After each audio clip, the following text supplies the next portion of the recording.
Hey, what's going on, guys? I'm here with a ideology video about my new competitive list, the Mitsurugi Fiendsmith RoLD build that I showed off in my most recent shorts. And I just wanted to make this video, maybe clarifying a few questions you may have, because it is a more rather extensive list, and you may be wondering why I'm running 3 semi-large engines in there. So let's get started with the way it's built, the idea that I had behind it. Mitsurugi Fiendsmith was my most competitive build that I've had in locals, and I have yet to take it to a regional, but all my locals, I had really great success with it. And when I saw that RoLD was coming out, I decided to make a list but have the support of RoLD. So it's mainly a Mitsurugi Fiendsmith list, but you have the RoLD engine in there. But I made it so if you open up with a Griffo, you can still easily easily use that RoLD engine and get pretty far with it. The next question you may have is, why the 3 engines? As I kind of explained before, the Mitsurugi Fiendsmith engines rather, that the engines I have in there already is the engine count that I had before. But I just slapped in a RoLD engine. And then I did more testing with my teammate, and he said that Aerial Leader can bridge Fiendsmith into RoLD. And I read Aerial Leader, and whoop, my bad. Let me get all my cards here. Let me grab Aerial Leader from my extra deck here. And it says when this card is special summoned, you can send 1 fiend monster from your hand or deck to the graveyard. And you know what RoLD monster is a fiend? Where is it? There it is. Skull Archfiend of Chaos. And Skull Archfiend of Chaos is the one that you add to your hand, get sent to the graveyard.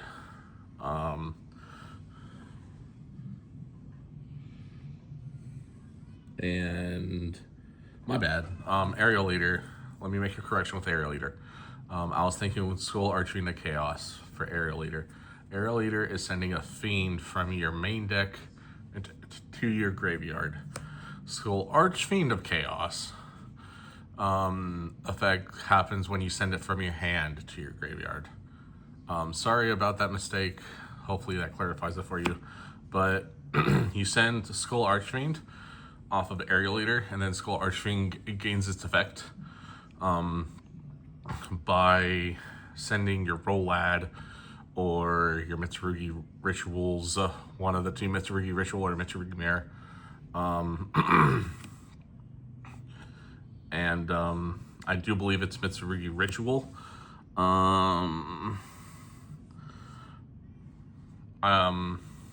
Thinking it's Mirror here. Let me give it a quick check. Skull Archfiend of Chaos says the name has to appear on the so it is Mirror. So you can either send a Mirror off of Skull Archfiend or RoLD off of Skull Archfiend, and then you can get like your Blackluster Soldier or your Habakiri. As they say, all roads lead to Habakiri. So that is another reason why I chose to run a more robust RoLD engine in here, because it's easily bridgeable. The next question y'all guys may have is, why is there a certain number of cards that you see other people play at 1, but I have multiples of? So I have those right here. Let me move my other half of the deck over there. We're gonna start out with the RoLD ritual stuff. So I'm running 2 Skull Archfiend, 2 Mind Shuffle, 3 Pre-Prep, and 3 Ragged. Most of the builds you see will get rid of this for Ragged. But since I'm running such an extensive list, I need as many ways to start that engine as possible. So the pre-prep, the Ragged, those 2 can help. The Mind Shuffle and the Skull Archfiend. The Mind Shuffle, I've seen pure builds run 2, and the Skull Archfiend, seen the pure run 2 as well. I've seen other builds run 2, but my ideology was like, hey, what if I open up Mind Shuffle and I'm going second? Then if I'm only running 1 Mind Shuffle and I open it up and if I'm going second, this is basically a dead card in my hand because I have to set it going second, activate during the draw phase, stuff like that. But if I have 2 Mind Shuffle and if I open up a Griffo, that leaves one of the Mind Shuffles in the deck. So Mind Shuffle is live. Same with Skull Archfiend, in a way. Yes, you can run 1 Skull Archfiend and have that chance of not seeing it. But also, I'm running 2 Skull Archfiend, mainly because I do want to see it more. Because I am running, where is it? Super Polymerization. And we all know you have to discard a card for Super Polymerization. So you would discard Skull Archfiend because it gets its effect, because you're sending it from your hand.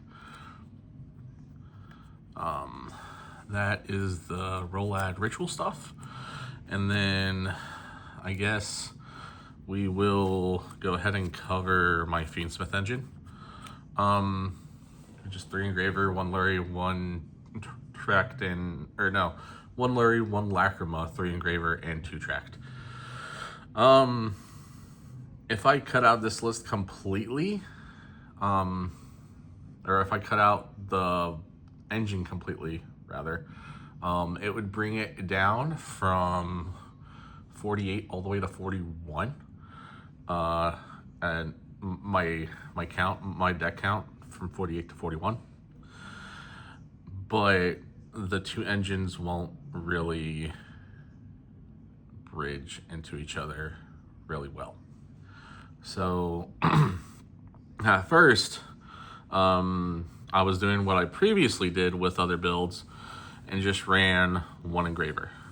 And like, hey, there's my Fiendsmith engine, 1 Engraver, 1 Necroquip, 1 Requiem, and 1 Caesar. And that would be my 4-card engine. But my teammate told me Aerial Leader bridges Fiendsmith into RoLD. So I was like, I need to run a full Fiendsmith engine for that. So that's what I did. I had the full main deck, full extra deck, Fiendsmith engine. And it helps bridge Aerial Leader or Fiendsmith into RoLD, and then you can even go RoLD into Mitsu, or if you already have your Mitsu stuff, you can go Fiendsmith into RoLD and then stick with RoLD. And then if you go Fiendsmith Engraver and do all that, get out Aerial Leader, go into RoLD, you never have your special summon, or you never have your normal summon. So you can go ahead and normal summon your Aramasa or normal summon your Saji. And you can go from there. You can get your Mitsurugi stuff started from there. So that's the I guess that's the answer to the question of number of cards I run. Then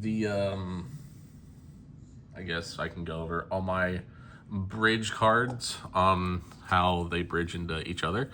So let me get that, and then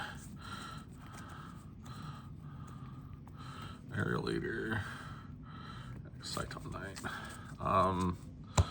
These are my main 3 bridge cards in my deck / extra deck.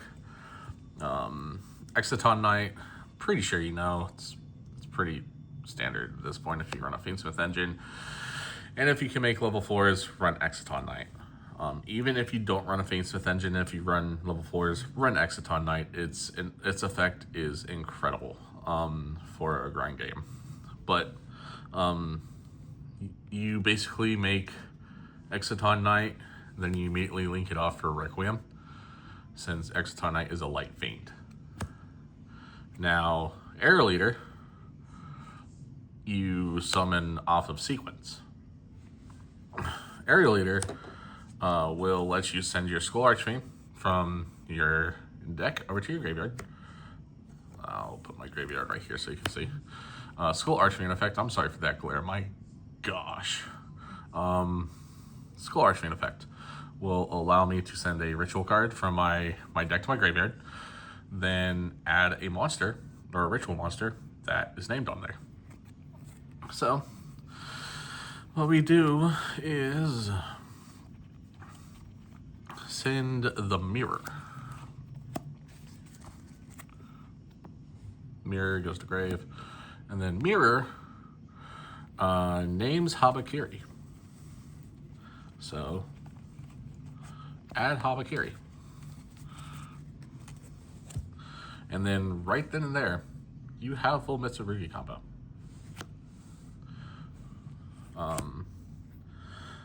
Yeah, that kind of explains the Aerial Eater and the Skull Archfiend right there in that one spiel.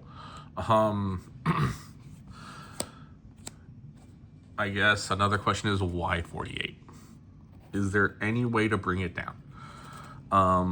Yes, there is a way to bring it down. I guess it's taking out the one Skull Archfiend. I am running Futsu in here, so I guess I could take that out, but I really want that to stay.